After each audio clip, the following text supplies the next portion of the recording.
back here at Radio Free DC with the G. Gordon Liddy Show. In this hour, as in all the hours today, save that devoted to news and comment, it is Listener Appreciation Day. 1-800-GG-Liddy by telephone, 1-800-937-G-Fax for the fax machine. And this is from Roger McNeil, and he is from St. Catharines, Ontario, Canada. And he says, my name is Roger McNeil. I am a Canadian. At 28 years of age, I hold a fairly good job, and I own a house. Mr. Liddy, I am repulsed by the lack of intelligence used in mass marketing today. However, crass commercials hold a special place in my heart. I am also sickened by the horrid state of the television medium. If it wasn't for NFL and The Simpsons, I probably wouldn't watch television at all. I do. One of these days, I'm going to have this. I keep hearing about something called The Simpsons. I'm going to have to look that up and see what it is. I do, however, listen to your radio program intensely and with big green eyes. I drool over the thought of a truly free society. I listen to your program for reassurance that personal rights and the free world itself are not dead and gone. That in your hands and the hands of the world's greatest political cowboy, the word justice may find its way back into the dictionary. Justice is now only purgatory for the criminally impaired. Justice should mean a trip to hell. Mr. Liddy, I hope you felt the same loss I did when another great man recently went down. He was a man who may not have held the same values as yourself, but in every way was on the side of free speech and political freedom. This man spent more than his fair share of time inside a courtroom fighting for our rights. This man was Mr. Frank Zappa. Well, yes, I admired Mr. Zappa's music, and I know his daughter, Moon Unit, because I worked with her on a television show, and that was some years ago, and she preferred to be called Miss Zappa, which I understood completely, because I don't think most women would want to be called Moon Unit. And while Mr. Zappa was a devotee of free speech and what have you, I think it's kind of unfair to do that to a child. Matter of fact, I named all of my sons, common, ordinary names, Ray, Jim, Tom, because my father, whose name was Sylvester, told me that because of that, he had to learn to fight early and often. What had occurred was my dad was born in the 19th century, and were he still alive, he would be, close to 100 years old. And in those days, medical care was not what it is now, and you would have a lot of children, but not terribly many of them would actually survive into adulthood. And so what happened was his mother had a number of children, all of whom died in infancy, and she was Irish Roman Catholic, born over in the old country. And so she made a pact with God. She said, I'm pregnant again, and what I'm going to do, God, is I am going to name this next child after whatever saint whose feast day it is on the day of his birth. And your part of the bargain is let this child grow up to be an adult. And what happened was my father was born on the feast of St. Sylvester. And he said, as a result of that, he had to learn how to fight early and often. But he said, I look at it this way. I could have been born on the Feast of the Holy Innocents. Then what would I have done? So that's the way I feel about naming your children. Now, going back to the letter from Mr. McNeil, he said, also another great American outlaw turned cowboy, an inspiration. He's blazed his way, necessarily or not, out of everything, of course. Hunter S. Thompson. I would be very surprised if you didn't call this man friend. Well, I know Hunter Thompson. He's certainly an acquaintance. I don't know him well enough to be able to call him friend or he to call me friend. Unfortunately, most of the times that I've had a conversation with Mr. Thompson, Dr. Thompson actually, he has been non-compos mentis by way of inebriation. I did at once have a telephone conversation with him in which he was cold sober, and he was clearly a bright, articulate, very learned individual. But he does have this problem with alcohol and other substances. He'd be a lot more effective, I think, if he could lay off the sauce and the powder and things like that. I once, as a matter of fact, debated him, if you want to call it that, at Brown University when he was. He arrived. The students at Brown had been warned by the agency which books people that they would not guarantee that he would show up sober.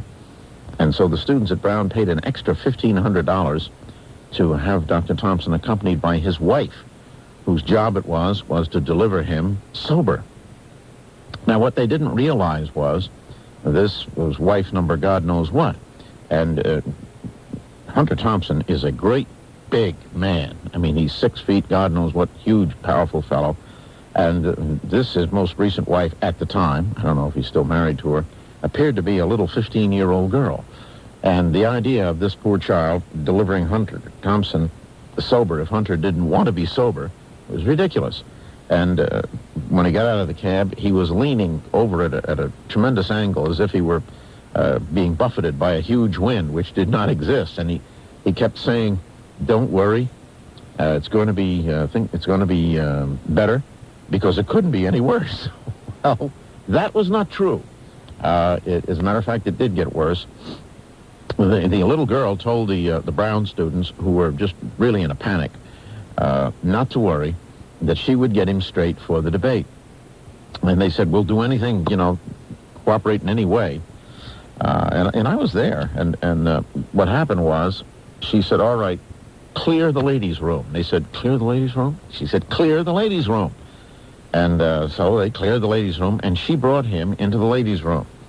Now, we know what happened in there because of a peculiarity of Brown University. And that is, Brown University, at least then, when I debated Hunter Thompson, not only did they have your typical yearbook, but they had a video yearbook. And so all throughout the year, the people from the video yearbook, the students, would videotape various things. And what the videotaper guys knew is that there was a peek hole into the ladies' room at Brown University, which has, for generation after generation, been used by the male students to find out what women do when they go to the bathroom. Why people who are able to gain entry into Brown University haven't got that figured out before they get there escapes me. But at any rate, they confirm it regularly by peeking through the peek hole in the ladies' room at Brown. And so what they did, apparently this is a big peek hole, they were able to film through this thing with the video camera. So what they saw was this little girl lay out some lines of coke, or at least a white powdery substance, which was then snorted by Dr. Thompson. And guess what? That did not help. He came out roaring, and just wild out of his mind. And so we proceeded to have a debate. It was kind of a one-handed debate because Dr. Thompson was just out of it. But when he's sober, I can tell you from personal experience, he is a bright, articulate man, and would that he be sober more often. No. I'm really hard on this facility. No, please. In the public school system. Now, Marilyn, Yeah. please. I'm simply trying to find out the state of the facts concerning the school system. Good order. I think good order. Fine. Now, what I'm talking about, and what I said was, the first was the young man asked me, why did I think students brought guns to school? And I said that it was fear. If you were forced, remember now, it's compulsory that you go to public school if you're not going to school someplace else. You are forced to go into a large building, all kinds of corridors, maybe 1,000 people in there, where there are others, your peers, carrying guns. They are violent people. They are dealing drugs in many instances. They are protecting drug-dealing turf and so forth. And your life is at risk, just as it is on the streets of a city. Now, the police are not going to be able to protect you in there. The principal is not going to be able to protect you in there. The teachers are not going to be able to protect you in there. You must, in that environment, just as you must on our city streets, protect yourself. Yeah, so you are advocating some half-cocked kid who takes offense at something someone says to pull out a gun, because that's the mentality and that's the maturity level of a lot of the students, unfortunately. Now, but Marilyn, what you have just said is that I advocated blah, blah, blah, blah, blah, and I haven't yet advocated. I mean, at least give me a chance to advocate. You advocated in that interview. You might. No. I didn't say because somebody says something you pull out a gun. I did not say that at all, Marilyn, and you should know that very well. What I said was it was fear. And if you have a situation where others are armed and are violent and have not hesitated to use a firearm against others, and you're forced to go into that environment, and there is no one to protect you, then you must protect yourself. And in those circumstances, I said to this young man, a fear, that is why others are bringing a firearm to protect themselves. Now, that is not to say, that is not to advocate that if someone says something you don't like, you whip out a gun and shoot him. What it is to say is that if someone else pulls a gun on you, you're able to drop him first. Now, I would much rather be... Now, just a second, Marilyn, just a second. Let me continue until you... And then I'm going to give you a chance to take me to task for what I say. Because you on the switch there, so... No, I'm not on a switch, because I don't know how to run the switch. You know what I'm saying. I know what you mean, but John Pop runs the switch, because I don't know how to, and John Pop at the moment is going to the bathroom. Oh, good. And he's in pain because his lung is bruised. But at any rate, what I'm saying is that I would rather be, if I were, a teenage person going to one of these schools, I would rather be a live, expelled student than a dead student with the person who killed me expelled. And it's the same rationale that we used to have when I was in the FBI, and our attitude was, I would rather be a live, fired ex-FBI agent than a dead hero with my portrait on Mr. Hoover's wall. I will shoot to protect myself when I think I have to, and anybody can second-guess me all they want, but I'm still going to be alive, and the guy who tried to kill me is going to be dead. And just because someone says that when they're 15, all that to me indicates is that 15-year-old is pretty mature and has got good common sense. Well, okay, are you finished, Mr. Liddy? Yes, I am. Okay. So the logical extension of what you're saying is, and you've mentioned on the air that you're the father of course, older children who once went to school. As a parent, if you had a child in the public school at this point, that you would give permit, if you felt there was some perceived danger in the public school, you would give your child permission to carry a gun to school. Is that what you're saying? I'm saying that if that situation obtained, and I could not do what I did do, which was to take my children out of public school and put them into private school. Let's say I lacked the assets to be able to do that. Right. And the child was compelled to go into that environment. I would certainly help choose the firearm. Well, I wouldn't want him to go in with a 22 and he's going to be up against a 38. Yeah. Well, Mr. Liddy, I think that's extraordinarily irresponsible, and I think it's very responsible because I will have live children. I think you've exposed your lack of good judgment, which you have done before publicly, but I think you've done it here on the radio now. I would like people to really think about what you have just said and what you have just advocated. All right. I would like them to think about it, too. So let me repeat exactly what I advocate. If you force someone to go into a dangerous environment where they are going to be subjected to confrontation by people armed with firearms, and there is no one to protect them, then I say give them a firearm to protect themselves, because what was said of the old peacemaking cult of the American West is still true. Be not afraid of any man, no matter what his size. When danger threatens, call on me.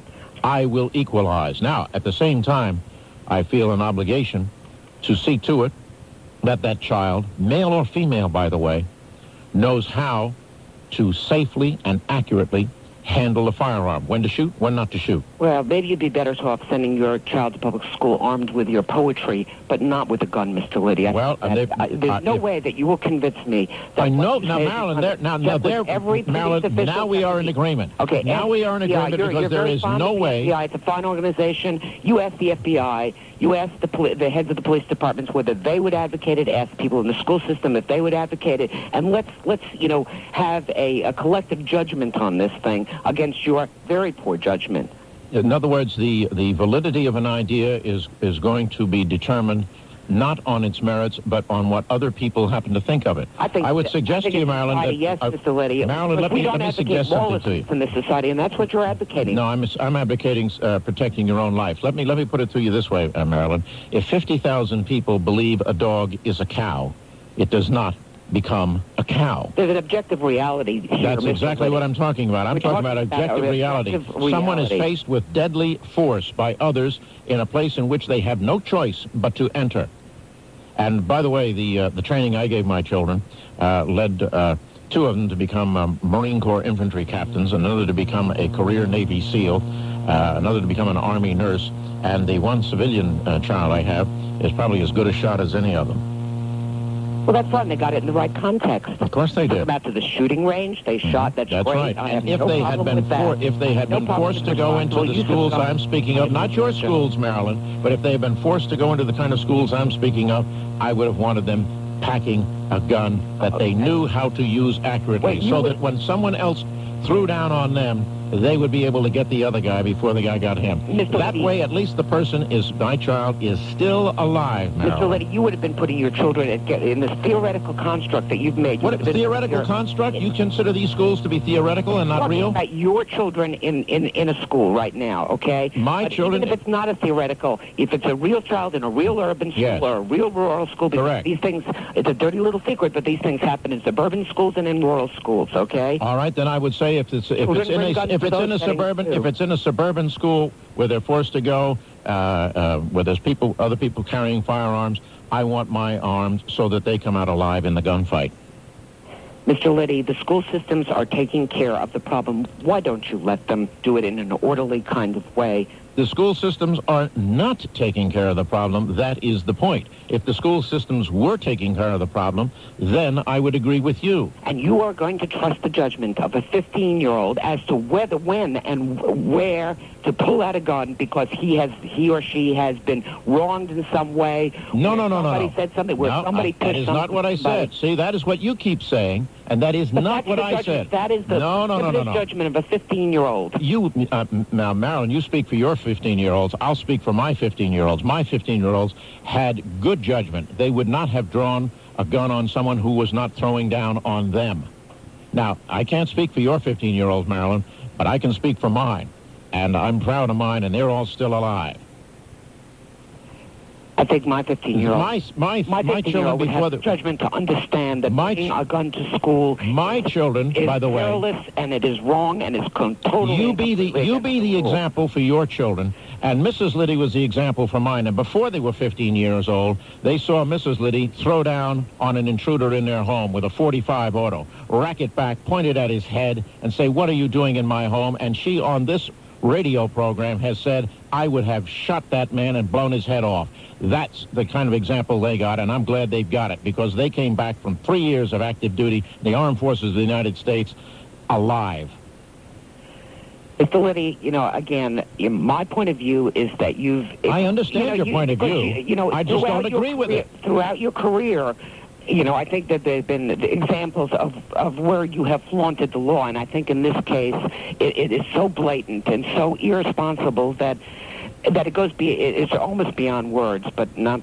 You'd never run out of words, but I was speechless when I heard you. I understand, and now I'm going to make you even more speechless. I am proud to flaunt the law. You should be proud to flaunt the law. I think what you're objecting to is that you think I flout the law. That's the difference between where you went to school and I went to school. And now, unfortunately, we must break for some crass commercial messages. We'll be right back. All right, back to the telephones.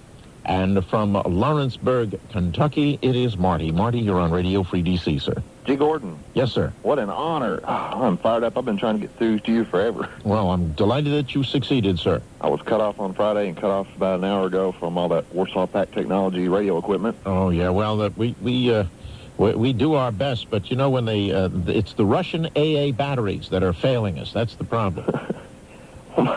My question is, I'm a 24-year-old college student. All right. Extremely ambitious, trying to infuse my brain with all types of success magazines, success books, etc. And I see a trend among my peers that they'd rather be playing Nintendo than owning their own house and farm. Yeah. That they'd rather be running around with their friends, partaking in all types of activities instead of actually looking toward the future. And a lot of this is because they no longer have a dream. They've stopped dreaming. And I was wondering from you, how do I keep a positive attitude in a sea of all the liberal garbage?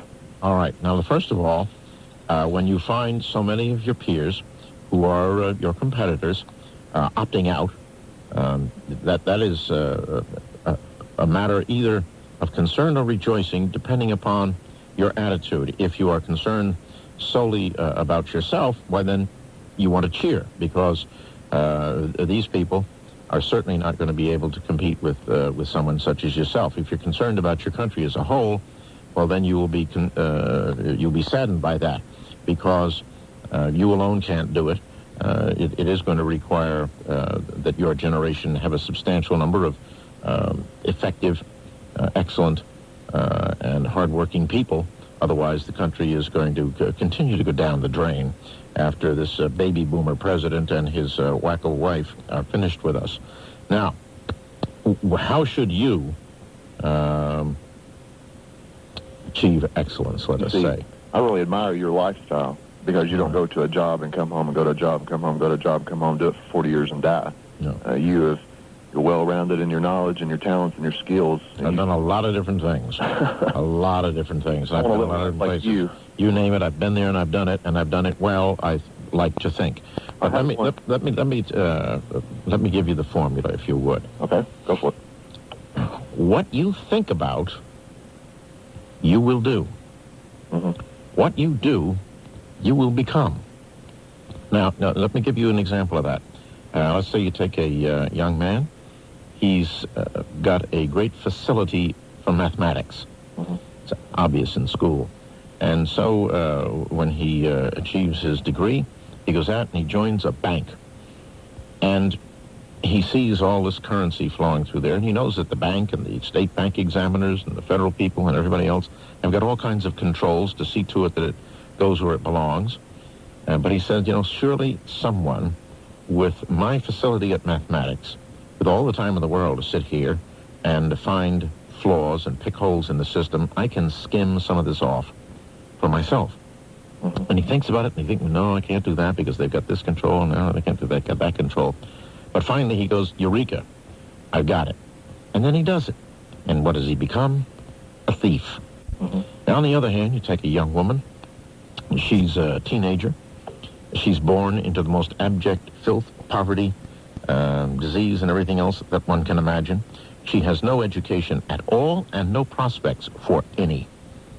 And yet she says to herself, surely, if I think long and hard enough about it, despite the fact that I have no education, despite the fact that I have no money, no prospects at all, I should be able to come up with some kind of an idea to help alleviate this situation. And she thinks, and she thinks, and she thinks, and she comes up with it. And then she does it. And what does she become? Mother Teresa.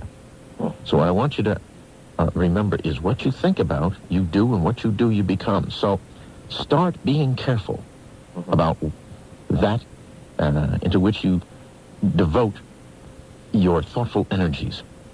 And you don't have to just think about one thing.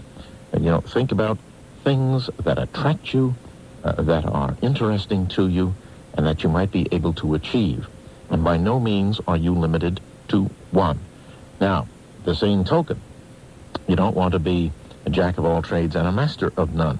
When you select something, focus on it, pour your energies into it, accomplish that, and then, having done so, if you're no longer satisfied with merely being or doing that, move on, use the same formula again and again and again.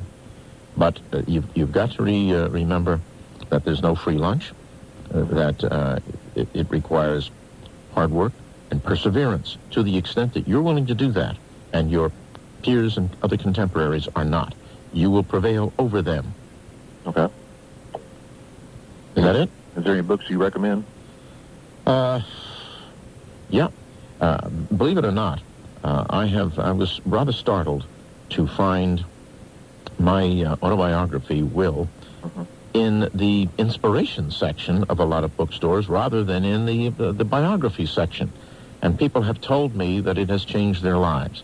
Now, on their recommendation, I recommend it to you, sir. Okay. It's published by St. Martin's Press. It's available in paperback for very little money. And if your store doesn't happen to have it on the shelf, just go to the checkout counter there, where you pay. There's always a little computer terminal there. You just tell them, Will, G. Gordon Liddy, St. Martin's Press, please order it for me. They should have it for you in days.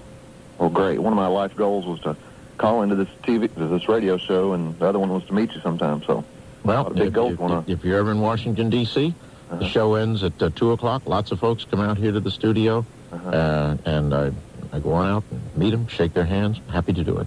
Okay. Thank you, sir. Thank you very much. You're welcome. Bye-bye. All right. And now we're going to move to Grand Rapids, Michigan, and talk to Mike. Mike, you're on Radio Free DC, sir.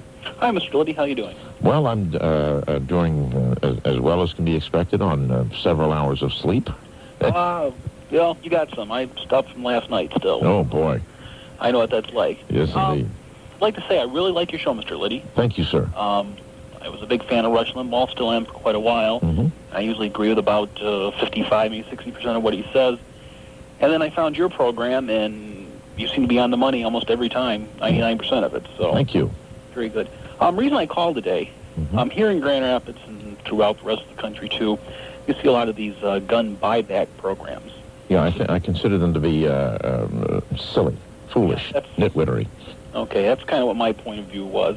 I was kind of interested to see what are they offering for the guns up where you are now? Well, actually, what they're doing now is they're doing public fundraisers to raise money so that they can give it to these individuals. Okay, how much do they propose to give to an individual who turns in a firearm? Don't know yet. They're trying to raise the money. They're trying to get $25,000 over the next 3 days. Well, pick a number. Just pick a number, just for the sake of argument that they would give for a gun. Say 25,000. That's 250 guns. It comes to $100 a piece or so. Okay. Well, let's say $100 a gun.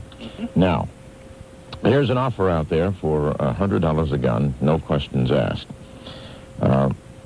I can see someone, an honest person, who has a gun, but the economy and what have you has not been very good to this person. He could use $100, maybe buy some food or clothes for his kids, something like that. Christmas is coming up, buy some toys. He might well turn in his firearm and claim the $100. Okay? So what we have now done is we have removed from the possession of an honest, law-abiding citizen a firearm. Now, let us take the case of your criminal. This is someone who earns his living with the use of a firearm by robbery, assault, mugging, that sort of thing. Maybe he's a rapist. Now, if, in fact, he is a professional criminal and he's earning his living with a gun, that gun, on any decent criminal night, from his point of view, is going to produce for him a lot more than a miserable $100, isn't it? Oh, many times. All right. So that is an uneconomic thing for the criminal to do there. Secondly, let us say that this person is a rapist or a murderer. I think it is reasonable to assume that the perverse pleasure produced by the criminal act of murder or rape is worth more than $100 to that individual. and the ability to use that weapon to intimidate in order to accomplish that evil purpose. So what we have here in this nitwit program is something that will not remove a single firearm from criminal hands, which is the alleged object of the exercise, but will remove them from the hands of the law-abiding public, or some of them. Now, I said the alleged object of the exercise because they claim that it is to get guns out of the hands of criminals that they're doing this, but really it is not. It is to disarm the law-abiding, because the people who come up with these schemes do not trust the law-abiding citizens of the United States. They consider them to be relatively uneducated, and they make bad choices with their discretionary income, and those choices are those that would not be taken by the elite, those who have gone to Harvard and Oxford and Yale and things like that. And so what you're really trying to do here is to disarm the American people, not the criminals. Do you see that? Oh, yeah, I agree completely with that. I'm just kind of wondering if, these people obviously, well, it's kind of the state of our society right now. These people probably also believe that government should be more like a parent than it should be to take care of public works, maintain highway stuff like that. Absolutely, and these wrong choices of yours, you see, you keep persisting in buying powerful V8 automobiles instead of electric cars run by AA batteries. All kinds of dreadful things. You are resisting Hillary's well-intentioned health plan, which is going to bankrupt you and lessen the quality of your medical care and things like that. These are the dreadful things that you awful American people, you great unwashed, are doing. And so we're going to take from your hands those dangerous instrumentalities called firearms, because someday you might get fed up and do what originally started this country. You see? Yep, that's exactly it. All right. Well, sir, unfortunately, we now have to go to something that will probably really make you fed up. That's crass commercial messages. But when we come back, sir, my thanks, but more of these discussions on this or any other topic coming up right after these messages. Call now, 1-800-GG-LIDDY, 1-800-937-GFAX. We'll be right back. And coming up now from Chesapeake, Virginia, it is Susan. Susan, you're on Radio Free DC. Hello. Hello, Susan. How are you today, Mr. Liddy? I'm splendid, Susan. Virile, potent, and vigorous. Well, that's good to hear. I'd like you to know that, I'm a 20-year-old college student, and I do carry a handgun with me at all times. Excellent. You are filled with common sense as well as being nubile. True. I carry a Sig Sauer 25 semi-automatic pistol. It's small enough for me because I'm a petite woman. And did you say that was 25 caliber? Uh-huh. Okay. It's a very small handgun. Yeah. I do have a 380, but I find that too big to carry around, so that stays by my bed in case someone wants to break in and have their life taken from them. Okay. Well, with the 25, you're going to have to stick it up his nose to take his life from him, I think. It's not a very powerful cartridge. No, it's not, but it's small enough where I can conceal it on my body. Mm-hmm. But I do want to talk to you about Clinton and his health care plan and his handgun policies. Okay. I am an art history student, and I'm minoring in history at Old Dominion University down here. And that's a coincidence. My youngest daughter, Grace, who's currently at the Art Institute of Chicago. As we speak, they're having a sort of a winter hiatus and everything. She's home and she's doing a paper on art history. Oh. Well, I wish I could go to Chicago, but unfortunately I cannot. I'm jealous of your daughter. But my point is, I took a class last summer, and it was called Hitler and the Nazi Revolution. Mm-hmm.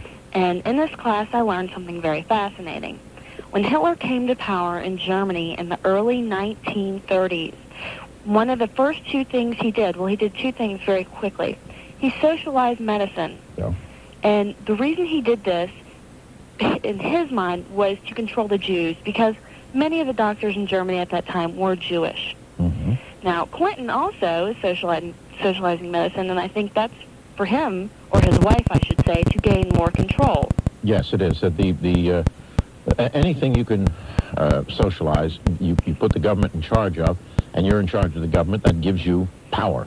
Well, he said he wasn't a tax and spend liberal, and that's exactly what he's done since he's been in office, is raise our taxes. Well, he said he wasn't a tax and spend liberal. He also said that he didn't, run around with women, and he also said that he didn't inhale. And if you believe that, Susan... You probably voted for him if you believe that. Yeah, right. The second thing I wanted to parallel, Hitler, his party was Nazi, and if you don't know what Nazi stands for... National Socialism. It's National Socialist Deutsche Arbeiterspartei, which is National Socialist German Workers' Party. Mm-hmm. So he, in essence, was a socialist, which is what Clinton is. Mm-hmm. Another thing that Hitler did is he wanted to federally register all guns within the country. Mm-hmm. Therefore, later on, he didn't want to tell people this, but so he can confiscate them, and that's exactly what he did. Once he found out where all the guns in the country were, he took the SS, and which was very small at this time, and he confiscated all the guns, all the private guns in the country. Yes, that's correct. The SS stands for Schutzstaffel, which means protective echelon, and it was his, elite guard. And what's something that is very interesting, I don't know if you're aware of it, Susan, but when in 1968 we were contemplating a federal gun control law, and eventually it was passed, Senator Chris Dodd, Senator Tom Dodd, I think it was Senator Thomas Dodd of Connecticut, had the Library of Congress translate for him Adolf Hitler's gun control law. And if you now read the gun control law of 1968 of the United States next to a translation of Adolf Hitler's gun control law, it is remarkably the same. Well, I think what Clinton is doing is almost identical to what Hitler did. Mm-hmm. And I think I think Clinton forgot what democracy is, or he's confusing it with socialism or something, because he is, I think, way off track and way off base. Yeah, he is a statist. He is not a Democrat. He is a statist. I'm talking in terms of some small letters. He's a capital D Democrat, but he is not a small d Democrat. He is a statist. I do not agree with him, and many people find that odd for a young woman these days to be a. I don't want to call myself a go-get-'em Republican, but I am. I've been raised in a big Republican family, and I believe in the party, and I do not believe in the Democrats, and I think Clinton is the same old Democrat, and I can't believe so many people were blinded. Yeah, they were really suckers, aren't they? It just goes to show you what the American public can do. Yeah, well, what's really tragic is that it was only 43% of the electorate who voted for him, and that's about 25% of the actual population. But for the gratuitous intermeddling of that unstable fellow from Texas down there, this would never have occurred. That's true. And that person from Texas might be back. Well, you have to deal with him again. Yeah, well, I think that he has been so discredited. I mean, good Lord, he couldn't even out-argue Al Gore, whose head is full of ozone. And I think that's he is always going to have a small number of followers and everything, because he's got enough money to promote himself. But he's emotionally unstable. That's been demonstrated, and he's paranoid. This is a guy who thought that the North Vietnamese had hired the Black Panthers to assassinate him and everything. All kinds of weird stuff. He will be a pain in the neck and a problem, but nowhere near the problem that he was. Right. Susan, I want to thank you so much for calling in, and believe me, there's an awful lot of people in your generation. Your generation is not the baby boomers. You're the Generation X, and Generation X is looking at this nonsense that the baby boomers, who are just 60s residue, are inflicting on this country, and they're saying, boy, you wait till it's our turn. We're going to want to do all of this and straighten it out. Well, I hope we can. Mr. President Clinton Rodham is doing a job on us, though. Well, that's true, but we will see what happens after a grand jury finally gets a hold of the evidence in the Whitewater case. But she may be too busy to be doing much more of a job on us. You have to think 2 steps ahead, Mr. Liddy. If Clinton is impeached, look who takes over. Yeah, well, yes, that's right. It's the airhead. With his wife, Tipper. Yeah, right. Oh, well, I know. We just got to hang in there for 3 years. Thank you, Susan. Well, thank you. All right, God bless you, Susan. Okay, we're going to take a break for some crass commercial messages, and then we'll be right back with more of your telephone calls and faxes here on Radio Free DC, the G. Gordon Liddy Show. All right, we're now going to go to the telephones, and from Seattle, Washington, we have two people whom I understand wish to be anonymous, and we are certainly going to abide by that, respect that. Hello? Hello? Hello. I can't hear you. The East German equipment is failing. They're there? We've got two people on the telephone. Would you like one of us to get off? No, I think it really was not a failure of the equipment. It was a failure of the button pusher in chief who pushed the wrong button. All right. How may I serve you, ma'am? Well, do you want to tell the story, Brooke? Yeah. Brooke, how old are you? 18, Okay. and I was... And the other lady, is that your mother, Brooke? Mm-hmm. Okay. All right. Now, you tell us whatever it is we need to know to be able to help you. Okay, I was living with a 30-year-old man that he was I should say a bad guy. He was always getting in trouble with the police. Not a very good life choice. Right. And I decided to leave him. That was a good move. Uh-huh. Except for he was stalking me and threatening me, and... He wants you to come back with him, is that it? Right. And he thinks that he can persuade you to do that through fear. Mm-hmm. You know, that's typical of somebody who's always in trouble with the police and things like that. He's got his head screwed on wrong. Right. And I would call the police, and they would actually I was at work one evening, and I spoke with him on the phone, and he said, "You can't get away with this." That I had talked to his probation officer and told him that he had been using drugs. And because I wanted him to leave you alone. You want to be left alone, right? Right. And his probation officer told him that I called, and I asked him to not mention my name because he would come after me. And the probation officer went right ahead and did that, huh? And I also spoke with his mother and told her what was going on, which was a really bad decision. I thought we always got along and everything, and I thought that she needed to know that. He had lost lots of weight, and he was real pale in the face, and he was just really unhealthy, and I was kind of concerned. Does he use does he use drugs intravenously, or what kind? No, he would just smoke cocaine or snort crank. Yeah. Okay. Well, he's in bad shape then. That's ferociously addictive stuff, and it's very damaging. And I had to get out of there because people were shoving it in my face, and I figured that if I ever did it, I would probably never get off of it because it was just that kind of environment. Well, it's also almost instantly addictive. Right. And so I got out of there, and I told his mother, and I thought, you know, she's gonna speak with him and get him some help or something, and she really turned.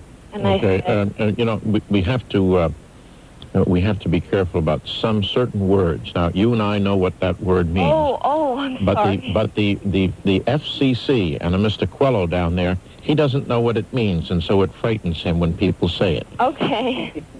Okay, that's all right. That. Okay. Oh, anyways, and after work, I walked outside with a friend of mine, and there was a few people waiting out there for me behind my building, the office that I work at, and I was assaulted, and I had stitches in my head. I had x-rays of my jaw, and there was an ambulance that came and got me. And this was a lady friend of his. She was there, and then there was also two other... Okay, did you report this to the police? Right. Yeah, what did the police do? And there was a report. She went to jail for, I think, a day and a half. A day and a half? Wow. And... was there a trial? They're supposed to be one the 19th, and I've been threatened that if I show up, I'm going to be killed. Have you reported that to the prosecutor? I've been trying to get a hold of the prosecutor. That's obstruction of justice, amongst other things. Right. And you have not yet been able to get a hold of the prosecutor? No, I haven't been able to. I called one day, and he was at lunch, and I called the next day, and he had the day off. And then I called another day, and they said that he was on vacation or something. Have you gone to the police and told them about this threat? No. Okay, the threatening a witness in a case is violation of law. It's obstruction of justice. Well, she didn't threaten me. He said that he spoke with somebody that told him that I guess it's her boyfriend or something told him that if I show up that there's going to be a bunch of her friends there that are going to follow me out, and they're going to know what I look like or whatever, and they all know where I work, where I live, my car, everything, and I'm going to get the crap beat out of me by a bunch of big, burly women or... Anyways, so I've been trying to get a hold of the prosecutor, and I just feel like I'm fighting a no-win battle. Okay. Where I'm the victim, and I'm... Yes, you are the victim, and you're also... Every time someone does something like this, attempts to interfere with your going and testifying. Now, first of all, you have to remember, you must testify because you're the subject of a subpoena for your testimony. You've been called to court, and for you not to testify would be to subject yourself to incarceration for contempt of court. And first of all, I applaud your courage in doing what you're doing. Now, what you need to do is to march yourself right down there to the office of the district attorney. And whether that fellow is on vacation or is out back having a smoke or whatever he's doing, if he's not available, you ask to speak to his superior, his supervisor. Oh. You see? And you just say, look, I am a witness in a case that is being prosecuted by this office, and I am being threatened. People are trying to keep me from testifying. It is obstruction of justice, and I want you to do something about it. Right. And, I want some protection and so on and so forth. And just tell them that you have already gone on KING radio and brought this to the attention not only of the people in the Seattle area, but in 160 cities all the way from the East Coast to Hawaii. You're not going to put up with this anymore, and you expect them to do something about it. And they have the use of the police and direct the police and so on and so forth. And then I would go right down to your local newspaper. What is that, the Post-Intelligencer? Right. Yeah, go right down to the Post-Intelligencer and say, this is what's going on, and I'm not receiving any help. And if the American people and the people of Seattle expect that crime is going to be controlled and they want criminals prosecuted and things like this stopped, they had better see to it that the authorities